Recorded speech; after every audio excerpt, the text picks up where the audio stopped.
Bonjour les amis, ici Stan Carré, sophrologue et coach en développement personnel. Dans cette vidéo, je vais vous donner 5 conseils si vous êtes hypersensible et en couple. Une personne hypersensible, c'est une personne qui a une sensibilité physique accrue, une sensibilité émotionnelle et souvent une empathie qui sont très puissantes. Donc c'est une personne qui ressent beaucoup ses émotions. La joie peut être explosive et peut faire beaucoup de bien, mais aussi la colère, la tristesse, la peur ou la culpabilité, ça peut être écrasant et envahissant. Une personne hypersensible va donc évoluer très vite pour mettre un terme à la souffrance et rapidement passer à autre chose. Donc, ce tempérament, cette façon d'être, en fait, ce que vous êtes, si vous êtes hypersensible, ça peut générer quelques complications, mais aussi quelques grands avantages et grands bonheurs au niveau du couple. C'est parti pour les 5 conseils. Premièrement, ne vous oubliez pas pour l'autre. C'est quelque chose que je vois souvent dans les couples où il y a une personne qui est hypersensible et l'autre qui n'a pas autant d'empathie, c'est la tendance à s'oublier, à mettre ses besoins de côté, ses besoins entre parenthèses, dans le but de plaire à l'autre. Les personnes hypersensibles, comme elles ont une grande empathie, elles ressentent quand l'autre ne va pas bien et quand l'autre est heureux. Et si l'autre partenaire de couple manque d'empathie ou a tendance à vous écraser pour se sentir exister, il est possible que vous oubliez tous vos besoins, que vous oubliez ce qui vous fait plaisir, ce qui vous fait vraiment vibrer, vos envies profondes, que vous les mettiez de côté dans le but de contenter l'autre partenaire de couple, comme si c'était devenu votre mission et que vous n'existiez que en faisant plaisir à l'autre partenaire de couple. Faire plaisir à son partenaire, c'est un peu la base du couple, ça fait du bien. Mais si vous vous autodétruisez en même temps, ça vous fait plus de bien, ça fait du mal et le couple ne va pas bien non plus lorsque vous faites ça. Voyez les choses de la sorte. Aimeriez-vous que votre partenaire de couple se détruise et oublie vos besoins pour vous et qu'il soit malheureux dans le but de vous rendre heureux? C'est qu'il y a un problème, non? Et en couple, on parle souvent de faire des compromis. Un compromis, c'est-à-dire accepter quelque chose que vous n'étiez pas forcément prêt à accepter au départ, que vous ne vouliez pas forcément au départ, dans le but de faire plaisir à l'autre ou bien dans le but du bien-être du couple dans sa totalité. Faire des compromis, c'est indispensable en couple. Ça veut dire que vous avez de l'empathie, que vous vous mettez à la place de l'autre et que vous n'agissez pas en gros égoïste. Par contre, il y a quelque chose d'important à souligner. Est-ce que vous faites des compromis qui vous rapportent du bonheur parce que le couple va bien, parce que vous êtes heureux, ou bien est-ce que votre vie de couple se transforme en un énorme et éternel compromis? Si c'est le cas, vous allez être malheureux et vous allez souffrir. Deuxième conseil, communiquer. C'est très important. C'est important pour tous les couples, ça, pas seulement pour l'hypersensible, mais pour l'hypersensible, c'est encore plus important. Parce que si vous êtes hypersensible, quand il y a un problème dans le couple, vous ne pouvez pas vous le cacher. Peut-être que vous pouvez vous mentir à vous-même, mais vous le sentez au fond de vous. Et plus vous vous voilez la face pour ne pas regarder en face qu'il y a un problème, plus la souffrance va devenir intense et difficile à supporter. Donc, c'est vraiment très important de communiquer à l'autre ce qui ne va pas et que l'autre vous entende et donc qu'il puisse avoir de l'empathie pour vous. Si vous exprimez ce qu'il y a au fond de vous à l'autre, il pourra vous écouter et vous comprendre. Et donc là, il pourra avoir de l'empathie, se mettre à votre place et agir différemment. Pas en se forçant à le faire, mais en comprenant. En vous comprenant et en ayant envie de vous faire plaisir. De plus que cette souffrance, lorsqu'elle est là, vous allez chercher à y mettre un terme. Et quand vous allez arriver à mettre un terme à la souffrance, vous allez faire un gros bond quantique, vous allez évoluer. Donc votre conscience, elle va totalement changer, vous n'allez plus voir les choses de la même façon, vous allez vous détacher de certaines choses, avoir de nouvelles passions par exemple. Et ça, c'est important de le partager à l'autre parce qu'il n'est pas dans votre tête. Il faut qu'il puisse vous comprendre pour s'adapter, pour comprendre ce qui se passe en vous tout simplement. Troisième bon conseil, c'est un conseil important à mes yeux. Votre partenaire de couple n'est pas forcément un savant.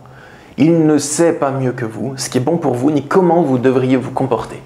Je vous dis ça surtout dans les couples où vous êtes dans une relation toxique, avec un pervers narcissique, avec quelqu'un qui vous intimide par exemple. Il se peut que votre partenaire de couple se comporte comme si il savait mieux que vous ce qui est bon pour vous. Il parle avec assurance, il vous dit ce que vous devriez faire, il vous fait des reproches, il vous fait la morale tout le temps. À ce moment-là, une personne qui est très empathique et hypersensible, vu qu'elle accorde du crédit et de l'autorité à son partenaire de couple, elle donne de l'importance à ses arguments. Et elle peut se laisser influencer par ces derniers. Ce qui se passe souvent, c'est qu'un partenaire de couple est très sûr de lui, très sûr de son avis, ne se remet pas en question, donc c'est pas forcément une preuve de confiance en soi, c'est juste une preuve de manque d'empathie. La personne hypersensible peut se laisser influencer par ses dires et donc oublier un peu sa personnalité, croire qu'elle devrait changer pour le bien-être du couple et que ses envies profondes sont des choses qui sont anormales. Du coup, elle va rentrer en conflit contre elle-même, se demander ce qu'il y a de mal en elle, ce qui cloche, comment est-ce qu'elle devrait changer pour le bien-être du couple, se dire que c'est elle le problème et la source de tous les ennuis dans le couple, alors que pas forcément. Une personne qui parle avec tant d'assurance et qui vous dit tellement ce que vous devriez faire et comment vous devriez vous comporter, c'est pas une preuve de savoir, c'est simplement une preuve de manque d'empathie ou de manque de remise en question. La personne ne se met pas à votre place et ne voit pas que vous souffrez de sa façon d'être, que vous souffrez lorsque vous croyez ce qu'elle vous raconte. D'accord ? Quatrième conseil, le couple n'est pas obligatoirement synonyme de souffrance. Certaines personnes hypersensibles pensent que être en couple, c'est juste travailler sur soi, cogiter sur ses blessures, avoir des prises de conscience, et elles pensent ça parce qu'elles ont vécu des relations dans le passé qui les ont fait souffrir ou des relations présentes dans lesquelles elles souffrent. Mais mon avis sur la situation est que le couple n'est pas uniquement synonyme de travail sur soi, de remise en question, de cogitation, parce que c'est extrêmement pénible, c'est fatigant. Votre couple est uniquement synonyme de troubles, de souffrance, d'anxiété et d'angoisse. Ça ne veut pas dire que vous n'êtes pas assez évolué, que vous devez encore travailler sur vous. C'est peut-être juste que vous n'êtes pas heureux. Il est possible que vous soyez heureux en couple si vous avez un partenaire qui est compatible avec vous, avec lesquels les choses sont fluides et où il y a beaucoup plus de bons moments, de moments heureux que de moments de souffrance.